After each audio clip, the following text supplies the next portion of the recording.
Who owns the Kohinoor? Kohinoor किसका है इस वक्त? क्या पाकिस्तान का है, इंडिया का है, रंजीत साहब की फैमिली का है, या नेटफ्लिक्स के क्राउन का है?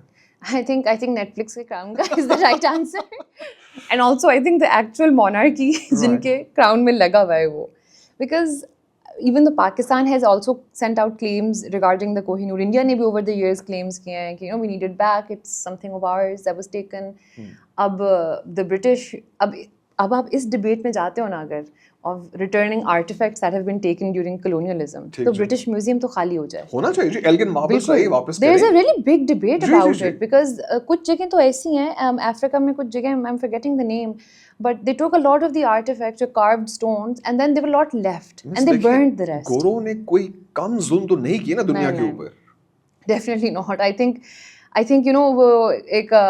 heard a British comedian and he was like, I'm very sorry because we have a lot to be sorry for. True. And I was like, well, it makes sense.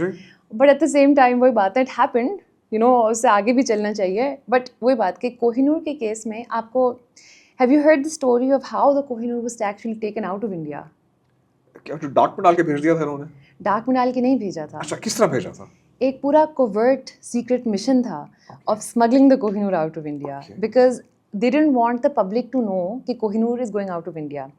जब वो लोग treaty of Lahore sign करते हैं तो दिलीप सिंह महाराजा होता है जो कि 10 साल का होता है, 7 साल का. और ट्रीटी का पार्ट था जी कोहिनूर हैंडओवर किया. नहीं, शुरू में नहीं था. नहीं था बिकॉज शुरू में अब दिलीप सिंह तो इतना छोटा था, उसकी माँ रूल करती थी उसकी जगह, महारानी जिंद कौर. तो अब शुरू में उन्होंने ट्रीटी में नहीं डाला था ये.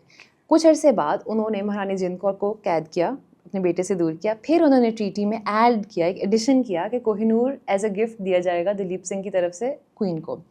एंड ये बहुत चुपचुपीता उन्होंने एक एडिशन किया. और इसके बाद जो पूरी कहानी है जो हमें सिर्फ इसलिए पता चलती है बिकॉज लॉर्ड डलहाउसी और डॉक्टर जॉन लोगन, ये दो जो अंग्रेज़ होते हैं, ये लेटर्स लिखते हैं अपने घर वापस काफ़ी महीनों बाद, और उसमें वो एक कहानी पता चलती है कि लॉर्ड डलहाउसी ने बेसिकली एक लेदर के पाउच में कोहिनूर को Siya.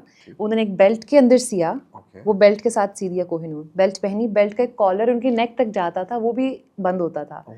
And he wore the Kohinoor all the way to England and they made sure कि इंडिया में, पंजाब में खसूसन, कोर्ट में भी किसी को पता ना चले. Only like Lord Dalhousie and doctor John लोगन, इस तरह 1-2 लोगों को ही पता था, और किसी को नहीं पता. जैसे एक था कैप्टन रैमजी, क्योंकि ये लोग मद्रास में ट्रेन रुकती है. कैप्टन रैमजी ने कोई चक्कर भी चलाने की कोशिश की थी रानी जिन्ना के साथ.